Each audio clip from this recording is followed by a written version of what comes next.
এখানকার অপদার্থ বিধায়ক সেই বিজেপির সঙ্গে কোলাকুলি করেন। তাই আমার মা বোনেদের বলবো, ঝাঁটা ধুয়ে রেডি করে রাখুন, যখনই এখানে ঢুকবে তখন ঝাঁটা দিয়ে ওখানে বের করতে হবে।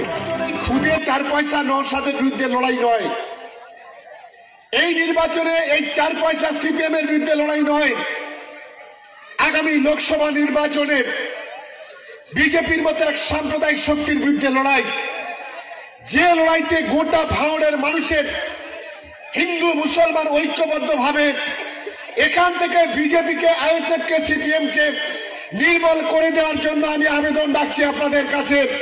আপনারা নিশ্চিতভাবে সেই মানসিকতা নিয়ে লড়াইটা করবেন।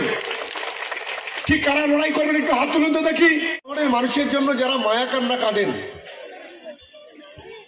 আমি তাদেরকে একটা কথা জিজ্ঞাসা করি যে 2021 সালে আপনি ভোটে জিতেছিলেন, ভাঙড়ের মানুষের শান্তি দেওয়ার কথা বলেছিলেন, ভাঙড়ের গ্রামে গঞ্জে রাস্তাঘাটের কথা বলেছিলেন, ভাঙড়ের ব্রিজের কথা বলেছিলেন, কালভার্টের কথা বলেছিলেন, এমনকি এখানে মেডিকেল কলেজ তৈরি করে দেওয়ারও কথা বলেছিলেন। আমি প্রশ্ন করতে চাই, গত 2.5 থেকে 3 বছর হতে গেল,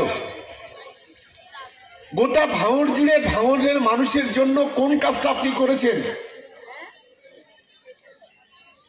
আপনি একজন বিধায়ক হিসেবে আপনি কি দায়িত্ব পালন করেছেন?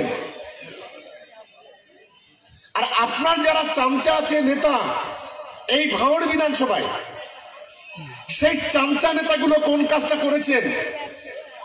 আপনার হিম্মত যদি থাকে, বুকের পাটা থাকে, আজ সন্ধ্যাবেলা ফেসবুক লাইভ করে তার প্রকাশ করুন। এটা আমি পরিষ্কার ভাবে আজ আমি এই মঞ্চে থেকে বলছি।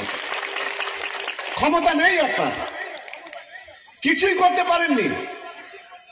ভাঙড়ের মানুষকে আপনি ধোঁকা দিয়েছেন, ভাঙড়ের মানুষের সাথে আপনি বিশ্বাসঘাতকতা করেছেন। আপনার বিশ্বাসঘাতকতার জন্য আজ আমাদের ছুটে যেতে হয় মন্ত্রীদের দরবারে, মুখ্যমন্ত্রীর দরবারে। ভাঙড়ে একটা রাস্তা তৈরি করে দিন দিদি, ভাঙড়ে একটা ব্রিজ তৈরি করে দিন দিদি। আমরা প্রতিদিন সেখানে গিয়ে দরবার করতে হয়, যেটা আপনার করার কথা। আরেকটা এর একটা কালচার আছে, বিধানসভাতে যাবে বিজেপির শুভেন্দু অধিকারী থেকে শুরু করে যারা আছে বিধায়ক, তাদের সঙ্গে পাঁজাপাঁজি করবে, কলাকলি করবে। আর বিধানসভাতে বেরিয়ে যখন ভাঙড়ে ঢুকবে তখন ভাঙড়ের সংখ্যালঘু মানুষের জন্য মায়া কান্না কাঁদবে। আমি ধিক্কার জানাই, নিন্দা জানাই এই অপদার্থ বিধায়কের মুখ আর মুখোশের জন্য। যে বিজেপি আজকের গোটা দেশ জুড়ে মা বোনেদের ইজ্জত দিয়ে ছিনিমিনি খেলা করে, কেন্দ্রীয় সরকার চুপ করে থাকে।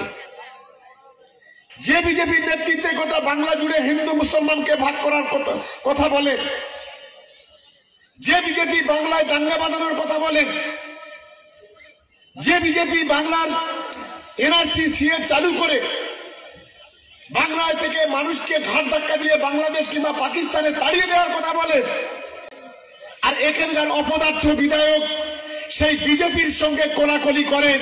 তাই আমার মা বোনেদের বলবো, ঝাঁটা ধুয়ে রেডি করে রাখুন, যখনই এখানে ঢুকবে তখন ঝাঁটা দিয়ে ওখানে বের করতে হবে।